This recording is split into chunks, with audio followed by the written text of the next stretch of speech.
Welcome to Om Times TV, a division of Om Times Media and Broadcasting.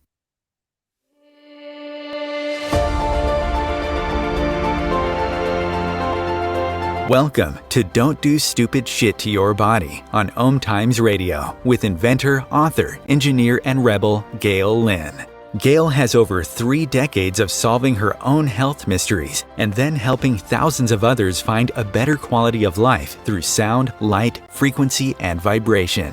She has witnessed countless stories of people harming themselves, some resulting in death, just because they didn't know any better. Her hope is to educate people to be more discerning and critically think about the sources of information being researched, as well as products and modalities being used to determine if or how they are biased and misleading. Don't Do Stupid Shit is inspiring, honest, authentic, and unapologetic. Listen now to laugh and learn from Gail Lynn and her guests as they discuss how to be more discerning with healers, energy modalities, what you put into your body, and, most importantly, to listen to your body. Here is your host, Gail Lynn. Hey everyone, welcome. Oh my gosh, I hit my mouse button and my screen is huge, so my face is huge. So we're just gonna, I don't know how to fix it, so we're good to go. It's awesome. Anyway, I have to start with my jokes so we can entertain our producer today. So what do you call a pregnant woman with a transparent belly? A womb with a view. Oh. And the second one for you, Chris, is what's the most common pregnancy craving? Most common pregnancy craving. For men to be the ones who get pregnant. Shoot. Yeah, we always start with a joke, so it's kind of funny. So you guys have a very special guest, which I say that every show, but very special guest today. Amaadi is amazing. She has the right name. Amazing Amaadi, right? Master's degree in public policy, bachelor's degree in criminal justice, pursuing a doctorate in physical therapy, fluent in Spanish, traveled the world, passionate about helping women solve their health problems, which is a niche, founder of Fitness Tribe Wellness, and trademarking herself as the belly therapist. I mean, you guys really amazing. So welcome, Amaadi. And how did you go from criminal justice to the belly therapist? Well, thank you so much for having me, Gail. It's great to be here to see you. How did I go from criminal justice to the belly therapist? Well, I started wanting to create programs for inner city kids to deter them from criminal activity. So I thought, well, I want to talk to as many people as possible. So that's where the Spanish came in. So if I learned a second language, okay, I can talk to more people. So the communication barrier would be erased.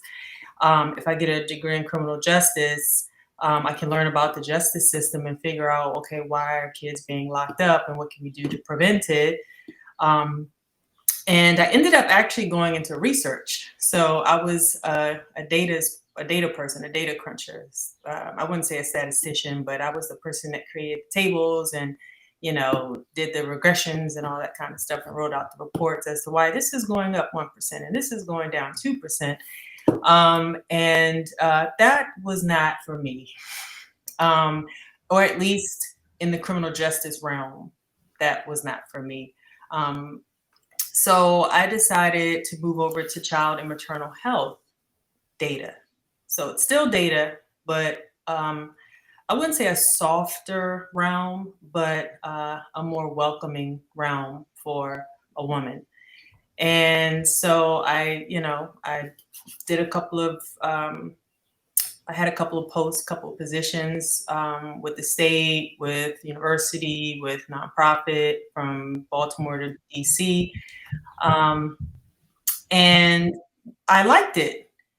But there was something missing from my life that I did for myself, which was fitness and, exercise, and I did it because I liked the way it felt, not necessarily because of the health benefits or the outcomes. So I got a part-time job teaching Zumba at the YMCA here in Baltimore. And literally I would have that, 9 to 5 job and come home to 3 boys, change my clothes into sneakers and workout clothes, and then go teach classes at the Y. And I literally did that for almost 10 years. So I was almost leading a double life. But I just felt so much more rewarded to be in that environment, the fitness environment, fitness and what was really fitness and wellness environment. And then I realized, wait a minute, a lot of women are having some of the same issues. Even some of the men having some of the same issues. I'm like, am I the only one that's really seeing this? I'm like, okay, well, let me just keep going, and just help in general. And being the nerd that I am, I'm, always reading research studies and, watching podcasts, reading books to educate myself. And so in the process of all of that, my mom had passed away. And then 6 months later, I was laid off. And I'm like, oh, yeah, what's going to happen here? Because I'm kind of stuck, So I decided to just jump into what I had already been doing part-time in my double life. And my second life at night was to just go into fitness for myself and still work for the Y part-time. And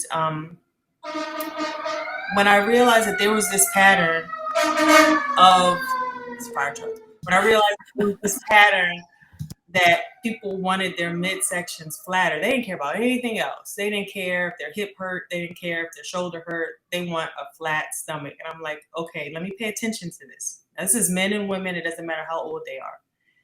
So I literally spent an entire year focusing on the core, not just the abs, but the entire core of the human body. What is it? What muscles are comprised of it? What movements are efficient? What movements are not efficient to strengthen it? What are some of the conditions or ailments related to it? And diastasis recti, some people say diastasis, but I say diastasis recti, kept coming up. And it's interesting because a friend of mine, quote unquote, diagnosed me with it. She was a massage therapist, and she's pretty much a master of human body. And this was 10 years ago. I didn't have any symptoms. So I'm like, okay, yeah, whatever. Kind of shooed it away. And then in my studies of that year-long sabbatical, if you will, of just focusing on the core, of course, it comes up. And I'm like, wait a minute, this is a structural issue. It's medical. Well, tell us, what is this? So I was saying it diastasis recti or rectus, because I've seen it both ways. So tell us what it is. So diastasis literally means separation. It's Latin for separation. So in other words, the separation of the abdominal muscles. And so one of the reasons why you're seeing rectus versus recti, one is plural, one is singular. That's all. It's either or, So I interchange diastasis recti with abdominal muscle separation. And it's literally somebody was calling it mummy tummy. Well, so here's the thing. A lot of moms have a mommy tummy, but they don't know what's going on beneath the surface. And a lot of times, in fact, 30 to 60% of the time, it's this medical condition. Yeah, and it kind of looks like a hernia because it bulges, right? So it can. Mine didn't. So I had one, but I didn't have any symptoms. My stomach was flat after 3 children. I didn't have any back. I didn't have any signs of it. So clearly I was ignorant to that, even when I was told that I had it. So it's the separation of the 6-pack muscles. And so what happens is during rapid weight gain, specifically in what I do, pregnancy, the muscles have to separate to accommodate the growth of the baby. And once baby arrives after childbirth, sometimes the muscles don't close back naturally. They just kind of hang out open. And that can cause a whole host of issues. So I was researching. I never heard of this before, but I also know that I never had a baby. And I know how brilliant you are because when I met you after listening to a podcast, I was like, I got to meet this lady. She's brilliant. I just got to meet her. But when we did our workout program together, I couldn't even walk. You were kick my ass, right? So I know you know about the body. I know you know how to target the things. And so I had never heard of it, but it was like looked really painful. What are some of the other symptoms people have, or what are some of the symptoms people have that aren't in good shape and they end up having this? And one of the key things that you said to me was 90% of people that have it they're not diagnosed. Unfortunately for them, that is correct.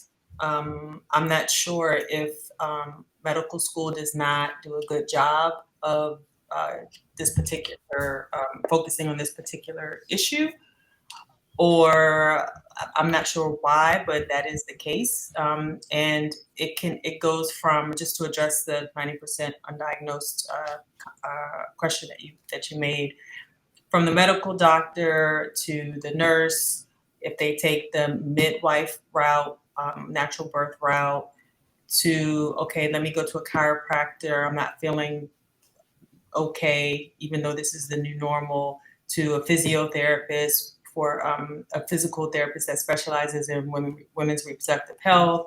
I've had all of those. I've had clients that have gone through all of those checks and balances before they came to my program, and they said, my doctor didn't tell me, or they might say, oh, my doctor told me but said I'll be okay, or they'll say, so my doctor didn't tell me, but my physical therapist told me, but the exercises didn't work. So it's almost like I'm like the last stop before they after taking the program, they see relief and progress. So some of the symptoms that are related, because I was talking to my sister about this, and she's like, I've had back pain, I've had, painful sex, after childbirth. And she said, no one ever brought this up. I thought it was just normal because I had a baby.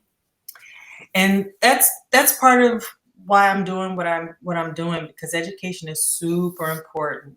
If people don't know, they don't see a value in it. So I think educating people in general, women in particular, is super important, because there are signs and symptoms, and sometimes they write it off as, oh, I'm just getting older.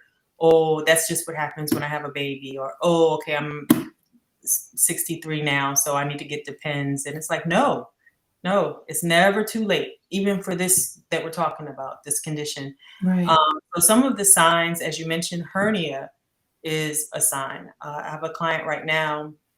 She's on week 9. My program is really just 6 weeks, but she wanted to keep going to address the hernia, because a lot of people also don't know this. Just as a side note, only 2% of people that have a hernia actually need surgery to fix it. So she's not one of the 2%. Most people are not part 2%, right? So it can help with a hernia, and it's an umbilical hernia specifically, that's pretty much located above the belly button, about a couple inches above the belly button, tender to the touch. It bulges out a little bit. So that's one of the signs. Another sign, as you mentioned, painful sex. So there are a lot of pelvic floor issues that come up for women. And by the way, just as a side note, it's not just women that have babies. I've had clients that have not had children. I've had men that have taken my program. So this is a human issue, not necessarily a mom issue. So not an alien issue, to be clear, just a human issue. It's a human issue. It's not a right. So painful sex is one of them. Uterine prolapse is one of them. I won't do scientific terms, but a bladder and rectum prolapse, meaning that they descend from their original position down. Those are symptoms or signs. Digestive issues are also an indicator, not solely by itself. It's not like these are all standalone. I usually say if you have at least 2 or 3 of these together happening at the same time, there's a good chance you do have a separation. So some of the digestive issues could be excessive bloating, constipation,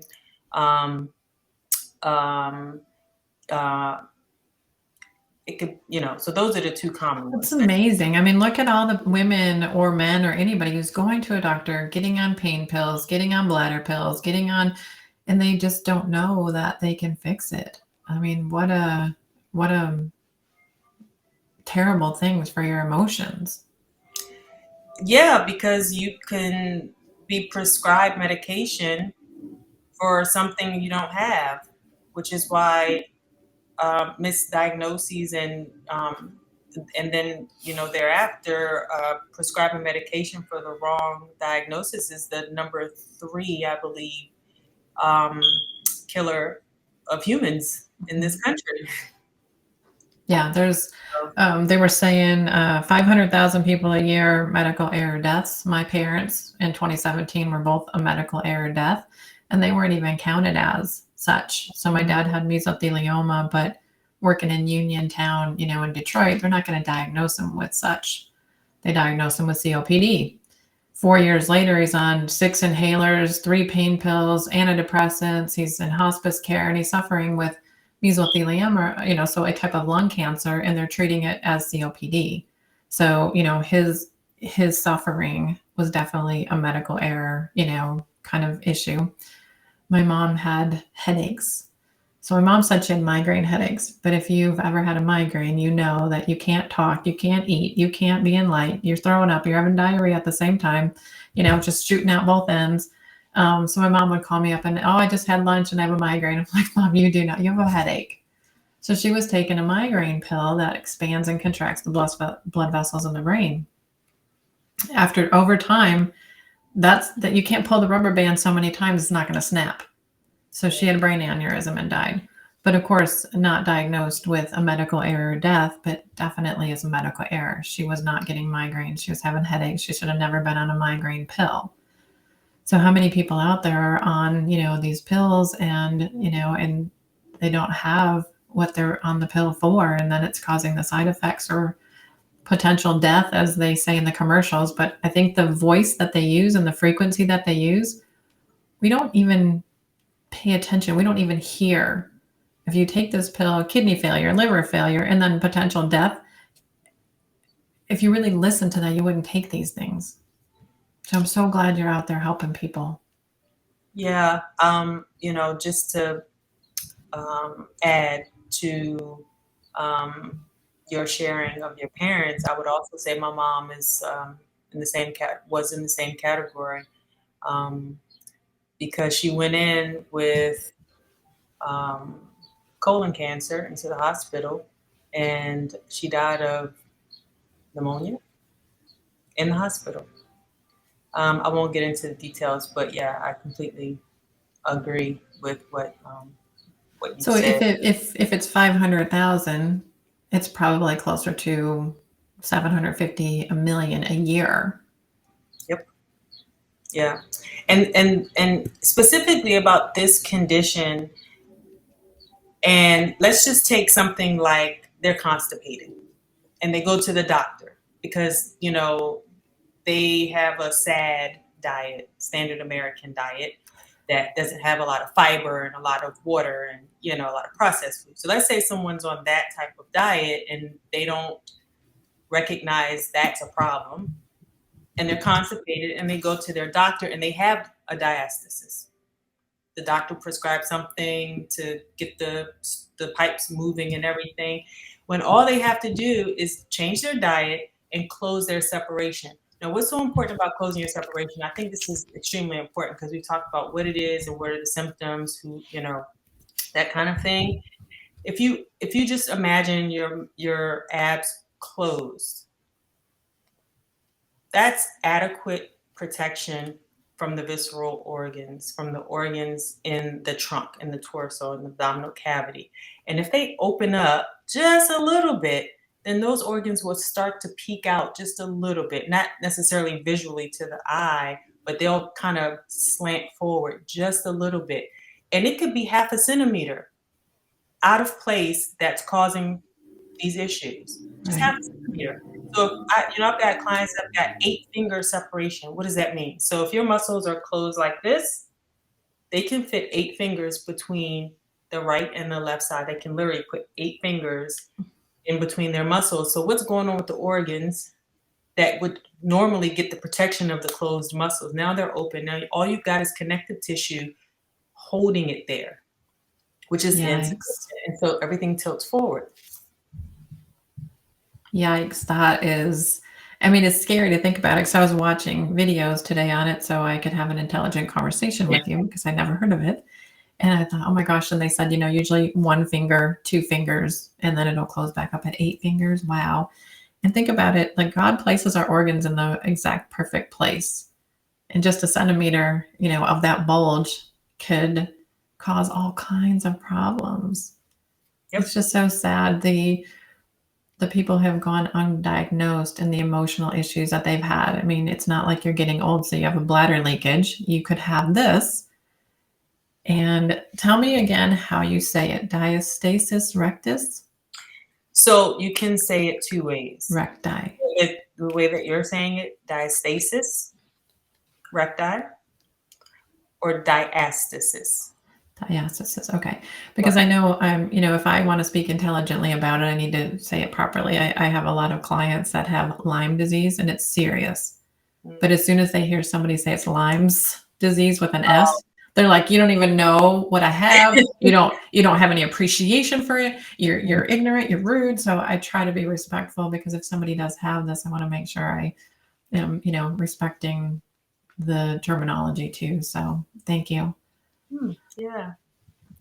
So give another example for us of a client that you have with some, maybe the back pain or. Yeah. So another symptom. Yeah. So I actually didn't finish that. Sorry. So we've got hernia as a symptom or sign. We've got digestive issues. We've got pelvic floor issues. We've got lower back pain. This is a big one, but lower back pain is probably the #1 telltale that something is going on. A lot of people, 80% of Americans have lower back pain, but all of them don't need surgery. Right. Well, it can be emotional too, as we know. You and I had this big conversation about the emotions. It can be financial issues. And then L4 and L5 vertebrae is about abandonment. So, you really got to be a private investigator like yourself. Brilliant. And just interesting how you were in this data research and all these things to be a private investigator and researcher, right? And now here you are finding the root cause of things that people are going crazy over trying to figure out. Yeah, I was born this way. I'm a self-proclaimed nerd, and I'm not ashamed of it. I'm happy about it. I just want to help people. I just want to help. That's what I want. I like to teach. I like to educate about little research projects that I do on myself. So I literally did this on myself. My program I did on myself, and I was actually very skeptical. I try to tell people, because I'm a very transparent person. So I found this technique. I kind of tweaked it a little bit, and 2 days, something told me, take a picture once a week. Just take a picture. Let me humor myself. This is not going to work, but I'll take this picture just in case. And I've been a vegetarian for over 20 years. And I, not to be a, TMI, but after 2 days of this technique, I became more regular. After a week, I saw a slight change in my waistline. So when I got to the 4th week and I looked at the first picture, I looked at the week 4 picture, I was like, oh my gosh, this actually works. I have to create something, because if it worked, and and this was pre-COVID. So I'm running kids to school and soccer practice and play dates and all kinds of things. And I was still able to have time to do this. And so I said, okay, well, if I'm a busy mom and I can do it, I'm pretty sure other busy moms will be able to do it. So that's how I studied under Julie Tupler. She created the Tupler technique.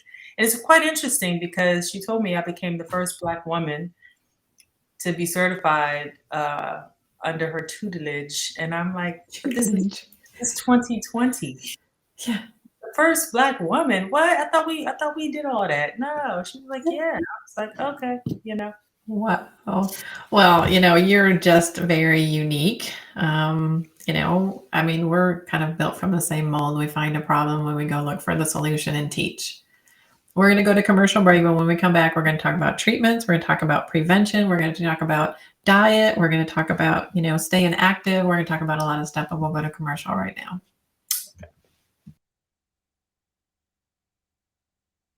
Om Times TV. Imagine becoming a super influencer. Reinvent yourself, invest in your brand, and then manifest your success with a robust spheric approach. Om Times Media and Broadcasting offers a unique and multifaceted way to become the spiritual and conscious influencer you deserve to be by putting your message across our powerful platform with its proven record of integrity and excellence. Through our produced shows, Om Times offers the opportunity to become a social media TV personality, a radio show host, an Om Times magazine columnist, and a syndicated podcaster, all in one shot. By live streaming your show on Om Times TV and broadcasting it across the extensive Om Times radio and TV networks, you become more than a host. You become an ambassador and a force for positive change. Om Times. Open yourself to the possibilities.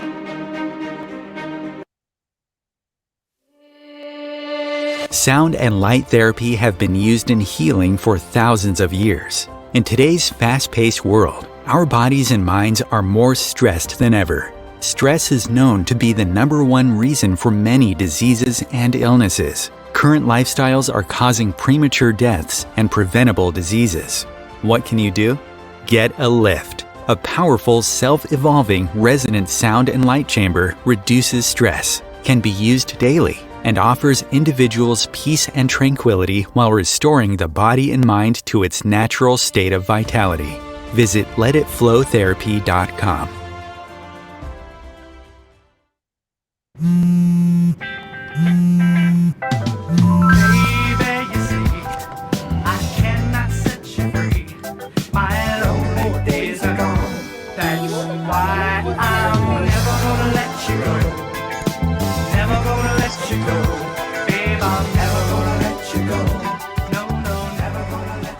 Here you go.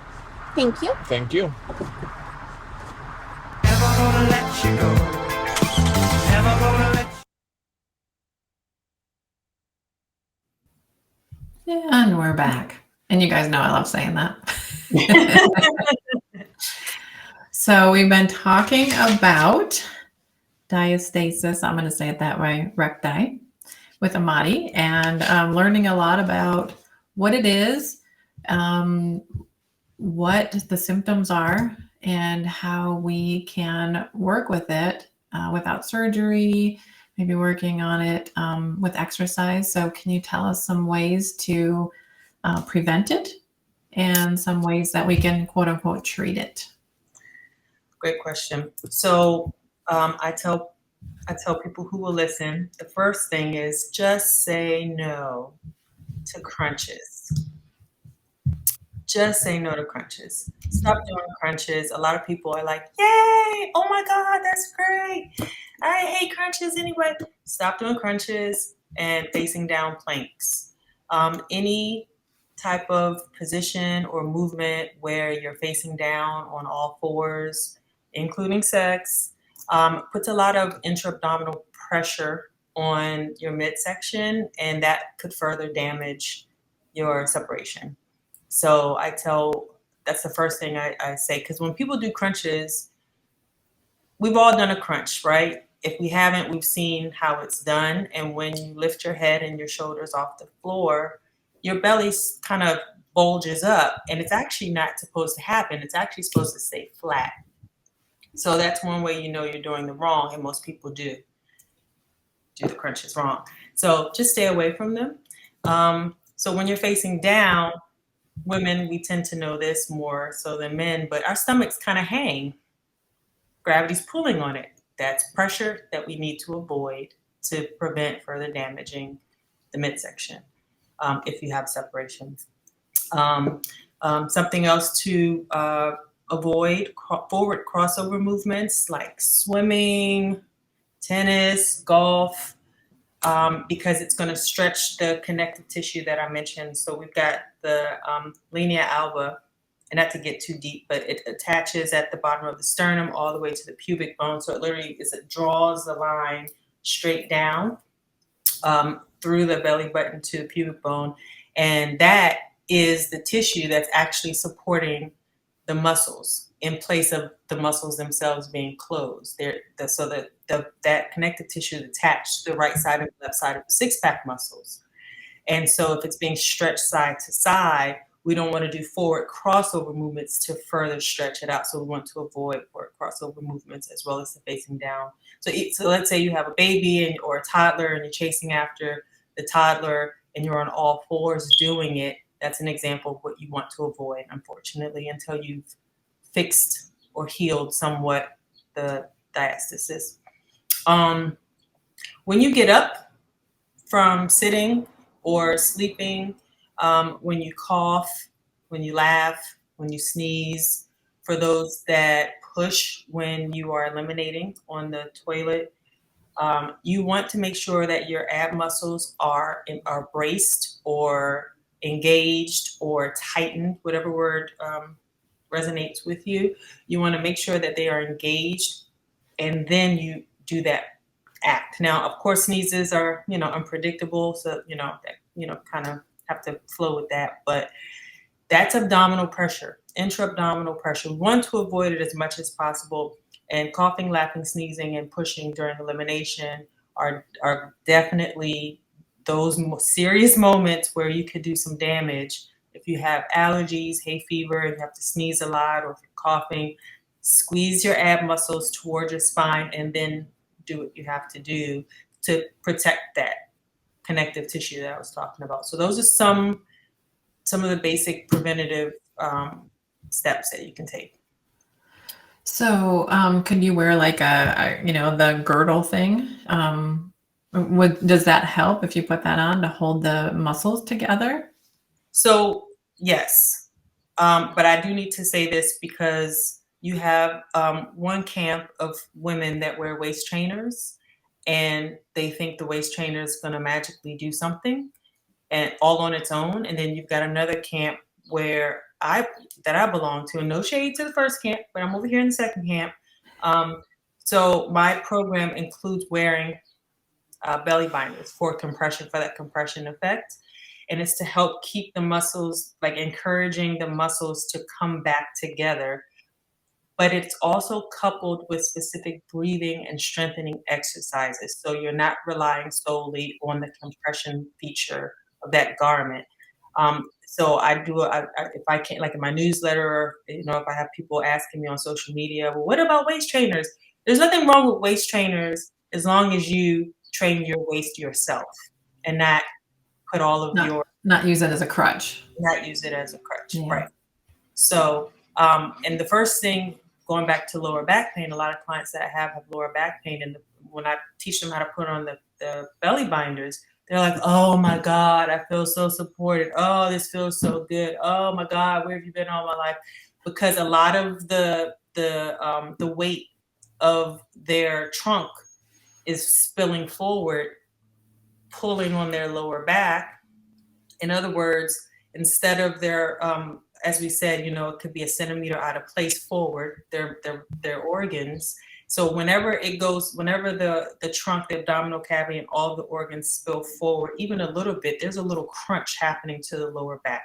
So the more forward, the bigger the belly, the more fat, the bigger the separation, the less support, not just for the internal organs, but for the lower back. So now we've got back pain. So when we put the compression belly binders on, it lifts it up and supports it. That's why you see people when they're lifting heavy weights, they've got some kind of belt on to protect that lower back. Or if you see FedEx carriers or someone that's carrying, lifting heavy loads, they're wearing that to protect themselves. So as long as they are doing specific exercises for the abdominal muscles, in addition to wearing the compression garment, that's perfect. Nice, nice. And how would a man get this? A man would get this because all of us, men and women, are born with it. Every single person, unless they're, there are outliers, there are exceptions. Aliens? Just kidding. Are born with it. And around age 3 is when it ideally closes, when it generally closes, because this is when the immune system starts to kind of stabilize. And so it starts to close around age 3. Sometimes it doesn't close ever. Sometimes it does close, but then they'll do gymnastics. That's another sport where a lot of gymnasts have the separation because they're arching their lower back. Well, if you're arching your lower back and you're flaring your ribs, that's a lot of stretch on the front part of your torso. I lost my train of thought. How would men get this is basically what I was asking. So they could be both. It doesn't close. It could reopen because of whatever sport they're playing, because they're not properly engaging their abs when they're doing specific activities, and also rapid weight gain. So around middle age, if they drink a lot of beer, beer bellies, it's a thing. So my guy has one. Yeah, one of my male clients, he didn't drink beer, but he kind of had a beer belly, and he had a separation and his wife did not, and they had children. So I treated him. So it could be just rapid weight gain in the midsection. Because then it's pushing out all those muscles. Yep. Wow. Because I have a family member too that's young that has I would call it distended belly. And I just wonder if there's something going on there too. He's 10. Does he have, so another sign is also an outie belly button. If someone has an outie belly button, that might be a sign as well that they have a separation.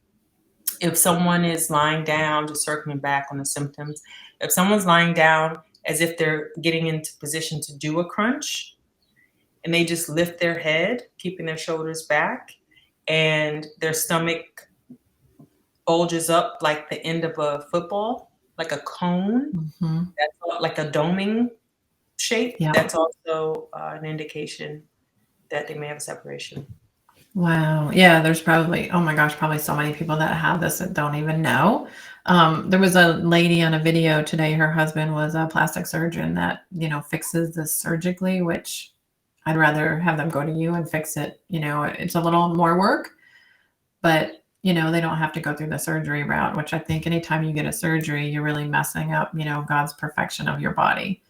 But she said that she used vitamin E oil, so she didn't have it as bad. Is there other thing? She said clean diet, vitamin E oil, and staying active. She didn't have it as bad after her pregnancy. The separation? She still had a little bit of it, but she said because her vitamin E oil, clean diet, and active lifestyle, she just had it slightly. Is there such a thing as you have it a little bit or you have it a lot? I mean, you talk about the 8 fingers. Yeah. So in this specialty, many people agree that 2-finger separation is considered normal. So 2 fingers and less is considered healed, normal, whether that's all you've had or you've healed it to that point. 2-finger separation is considered acceptable. I'm not a perfectionist, but I want to try to get to 1 finger because 2-finger, I want to try to get to 1 finger. But I think genetics plays a big part in this. So if this runs in the family, then chances are you might be predisposed to it. That doesn't mean that you can't fix it. That doesn't mean you'll automatically get it, but there's a high chance that you could get it. Clean diet definitely helps. Vitamin E oil definitely helps. Being active and being aware of your core and engaging your abs when you are exerting energy or force definitely helps. Being on the bottom, not the top. I would actually say being on the top. Yeah, but you're not supposed to have your belly down, right? I'm sorry. I thought you were talking about something else. I don't know. I'm talking about sex. Okay, right. I'm going to be blushing here Yes. in a minute. So, on a woman's side, so I call it lazy sex. I call it lazy Do you need to get off the call? No, I'm just kidding. No. I just set the alarm. Weird. So I tell women lazy sex, well, with the woman on her side, lift that leg up and just let it happen, or she being on top. Because those two positions are very separation safe friendly. Nice. If you're These are the things that people don't want to talk about. We're talking about it. We're talking about it, y'all. Let's talk about sex, baby. Yeah. Right. But think about it. If you're a missionary, if the woman's on the bottom, she's gonna lift her head at some point, and she's not thinking about, oh, let me keep my shoulders back because I don't want my belly to bulge in that moment. So just stay away from it. If she's on all fours, the stomach's going to hang unless she's got a whole bunch of pillows that she can, put underneath of her, So the easiest two things is to just get on top, do your thing, or be on your side. Nice. Yeah. So these are just things that, people are embarrassed to talk about, but you and I, we know that people need to hear this stuff. Yeah, they do. It's a part of life. Yeah. Actually, a quite beautiful part of life. We're so quick to talk about war. We're so quick to talk about murder. We're so quick to talk about all of these other things that are reality as well. But I don't see what's so bad about talking about sex in a wholesome it just became a faux pas thing. But no, this is great information for people to have. So clean diet. Women that gain a lot of weight in their pregnancy, they're more susceptible to this, right? I would say yes. I would say that they're just really extending the belly. Yeah, I would say because I gained 60 pounds with my first child. What? I lost it all. Yeah, I was eating whole pizzas. I was like, yeah, it was. I can't picture that from you. I would bring my lunch to work and eat my lunch, and I'm like, okay, that was cute. And then I would go out and buy lunch. Yeah, it was serious. But he's like, he's 19 and he's like 6'2", Wow. So. But he wasn't 30 pounds when he was born, so. No, he was 9'5". Wow. Yeah, he was a big baby. Oh but anyway, yeah, so clean diet. I would say the weight of the baby and the weight that you acquire, that you gain in pregnancy definitely plays a role, not even in just the separation, but also on the pelvic floor, because all of that is, the baby is literally resting on the pelvic floor. And if, for people who are like, what pelvic floor? Yeah, I've heard of it, but think of a hammock. And you've got three things basically sitting on top of the hammock in a row. The first in a row is the bladder. Then you've got the uterus. Then you've got the rectum. And if this hammock is kind of like a muscle, it's a group of muscles. And sometimes if things like your organs and organs on top of the organs, and then you've got a baby kind of gets weighted down, and then you give birth, you got to build that muscle up, just like you build up your biceps, just like you build up your glutes. So there's a group of muscles that you have to work. Wow. So. Well, tell us about your program and how you help people, and what are some of the exercises, if you can just describe them. Is it going to be hard? Is it time consuming? Do they have to do them daily? Tell us a little bit more about that, your program. So belly therapy is a 6-week program, and you have one-on-one consultations with me. I also do group packages for women that want to do it with their friends and be held accountable and get that motivation with their friends and that experience. I do virtual and in person, depending on the client's geographical location. So we get 3 sessions together over the course of 6 weeks.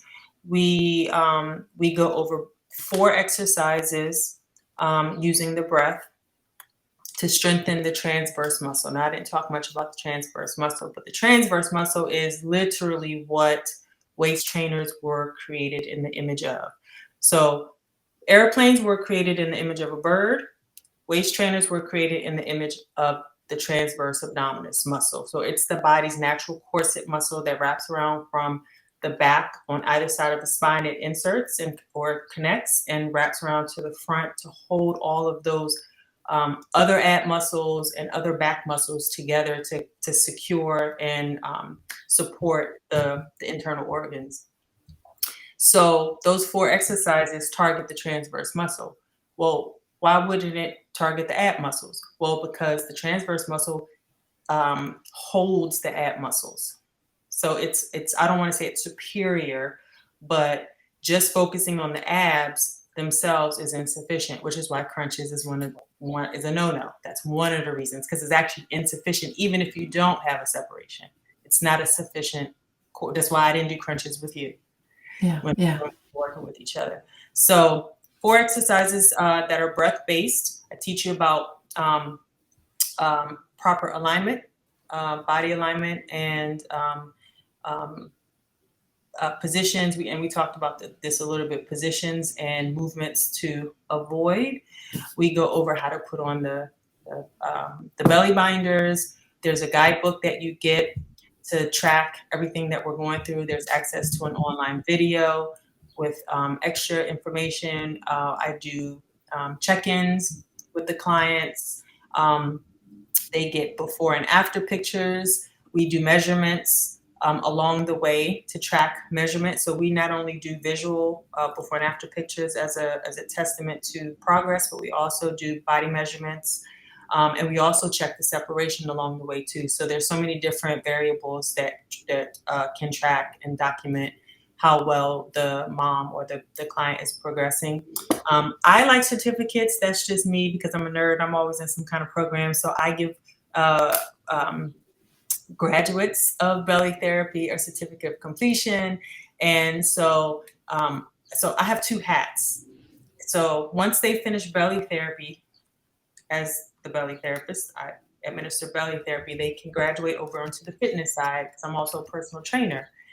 And so they can, as part of the package, they get 1 month free of my online fitness classes. So I was very clear that when I was going to start belly therapy, that, I need to be very transparent and as ethical as possible. And it doesn't make sense for me for my clients to come to me expecting the results of belly therapy, but I'm doing fitness because it's not going to happen. My fitness is not going to fix it.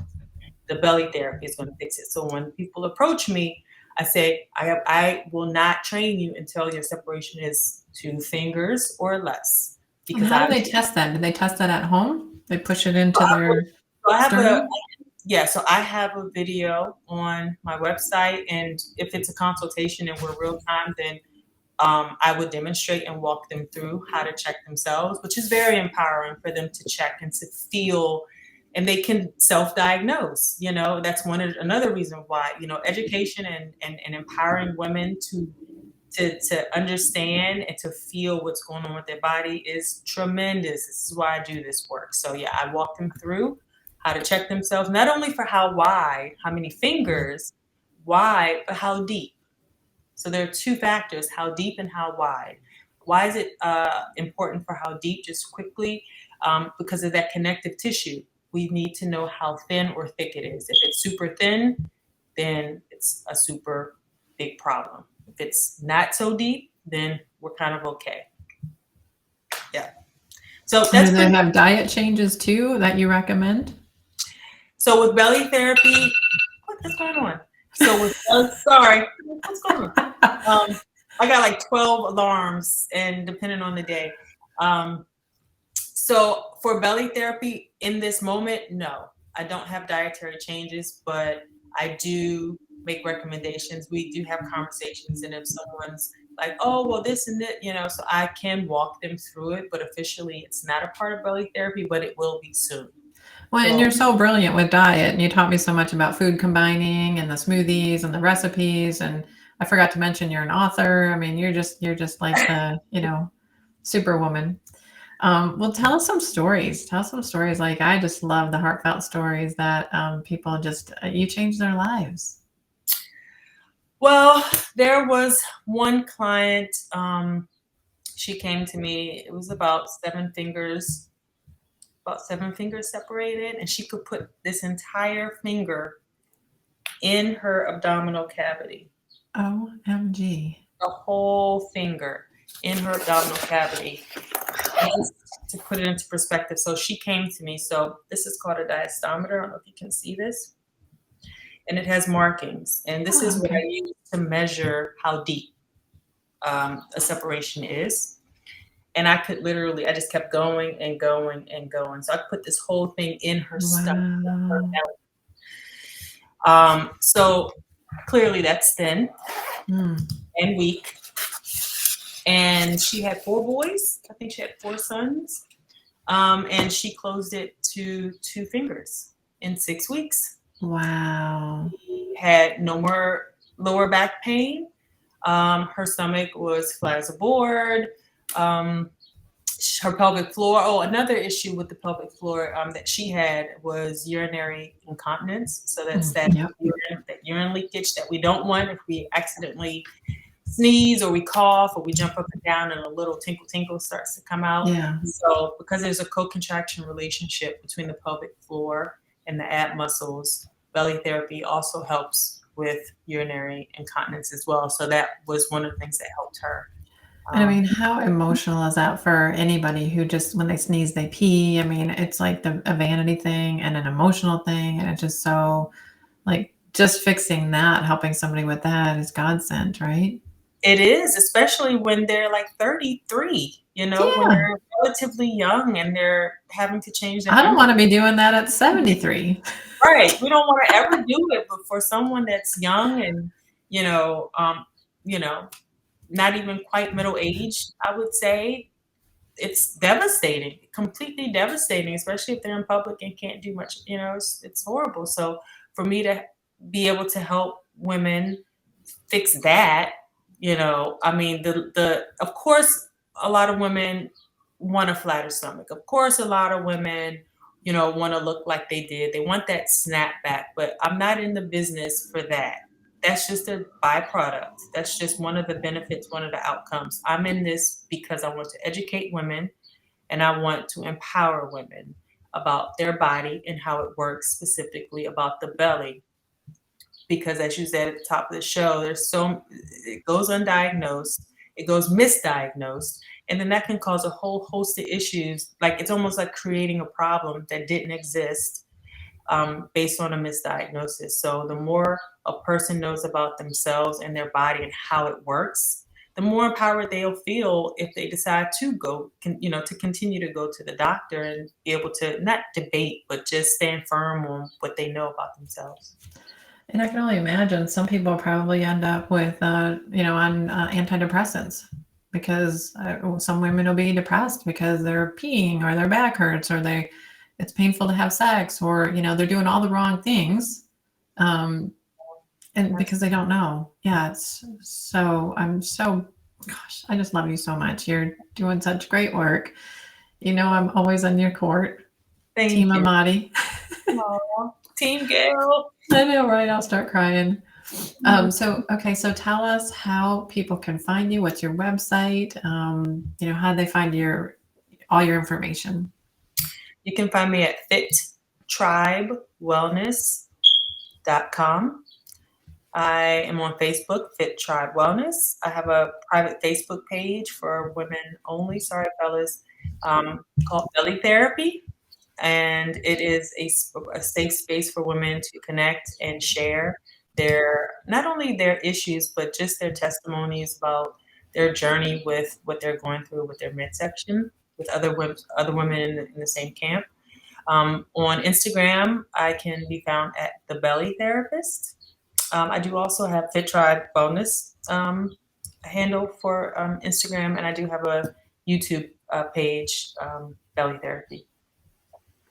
Nice. So you're basically a support group for women and they can, be with other women who are going through the same thing to feel like they're not alone. Yes, I think I love that it. a lot of women anybody actually, if they feel alone, it's almost 10 times worse. If they know that there's someone else going through it, they feel they're not alone and that they can actually take steps to overcome it because it's not just them. Right. So you don't feel like an alien. So you feel like an alien. I don't know why this alien thing keeps coming up with me. All right. Well, any last final words? Thank you so much. I so appreciate it. We got 1 minute left. So any final words? I would just say love your belly and find your confidence. Love it. I love it. Thank you so much for being on. I appreciate you. I will talk to you soon. Yes, ma'am. Thank you so much for having me. Love you.